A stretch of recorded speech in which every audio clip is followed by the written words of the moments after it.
صدیوں پرانی بات ہے۔ ملک یمن پر ایک بادشاہ حکومت کرتا تھا۔ بادشاہ رحم دل اور انصاف پسند تھا، اپنی رعایا کا بہت خیال رکھتا تھا۔ پڑوسی ملکوں سے اچھے تعلقات تھے، وہ جنگ و جدل سے بھی پرہیز کرتا تھا۔ بادشاہ کی طرح شہزادے بھی رعایا کا بہت خیال رکھتے تھے۔ ایک دن ملکہ کا ہیرے جواہرات اور قیمتی موتیوں والا ہار گم ہو گیا۔ محل کے دروغے نے بہت کوشش کی ہار مل جائے، مگر ہار نہ ملا۔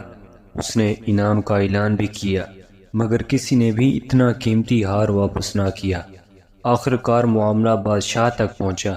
اس نے دربار میں اعلان کیا کہ ہمیں اپنے نوکروں خدمتگاروں پر بھروسہ ہے، مگر افسوس ان میں سے کسی نے نمک حرامی کی ہے اور ہار واپس کرنے پر تیار نہیں۔ کوئی ایسا ذہین آدمی چاہیے جو ہمیں ہار ڈھونڈ کر دے، ہم اسے مالا مال کر دیں گے۔ بہت سے لوگ آئے، انہوں نے نوکروں خادموں سے پوچھ گچھ کی، مگر کوئی بھی ہار واپس کرنے پر تیار نہ ہوا۔ ایک دن دربار لگا ہوا تھا، ایک آدمی ایک گدھا پکڑے دربار میں آیا۔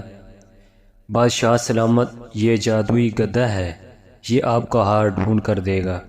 ابو ذر نے کہا، مگر کیسے؟ بادشاہ نے حیرانگی سے پوچھا۔ وہ ایسے بادشاہ سلامت، سب نوکر خادم خادمائیں باری باری اس کی دم کو ہاتھ لگائیں گی۔ جو ہی ہار چورانے والا ہاتھ لگائے گا، یہ ڈھینچوں ڈھینچوں کرنے لگے گا۔ سارے درباری حیران ہو گئے۔ انہوں نے کہا، ہمیں ہار سے غرض ہے۔ ابو ذر نے 2 خیمے لگانے کا کہا، ایک خیمے میں گدھا باندھ دیا اور دوسرے خیمے میں بادشاہ کے ساتھ بیٹھ گیا۔ اب سب نوکروں خادموں کو حکم دیا کہ وہ گدھے کی دم کو ہاتھ لگانے کے بعد اس خیمے سے ہوتے ہوئے باہر کو جائیں۔ سب باری باری گدھے والے خیمے سے ہوتے ہوئے گدھے کی دم کو ہاتھ لگاتے دوسرے خیمے میں داخل ہوتے گئے۔ ابو ذر سلام کے بہانے ان کے ہاتھوں کو سونگھتا اور باہر جانے کی اجازت دیتا۔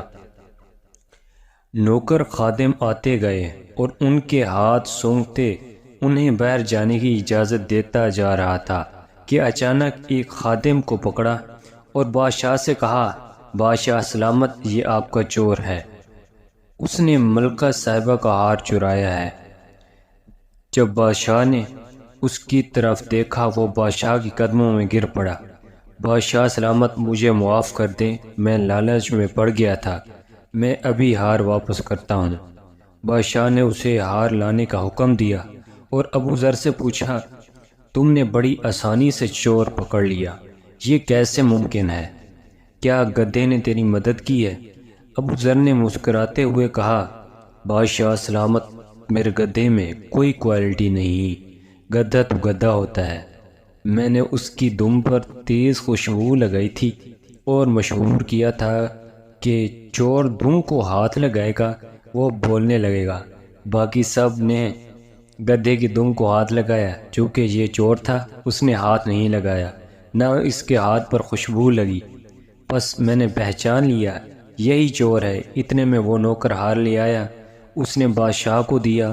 بادشاہ نے حسب وعدہ ابو ذر کو ڈھیروں انعام دیا۔